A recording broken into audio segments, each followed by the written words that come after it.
Mẹ cha còn sống thì còn lo lắng cho con, mẹ cha mà mất mồ côi khổ lắm ai ơi.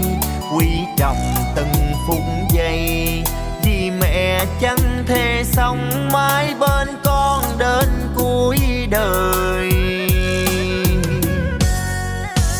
Nhiều đêm tình giấc giấc mình khóc giữa canh thâu, cảm thấy lạc lõng giờ mẹ cha ở nơi đâu. Tiếng cười đùa mắng là chẳng đòn roi ngày ấy, giờ tìm nơi đâu ra đây.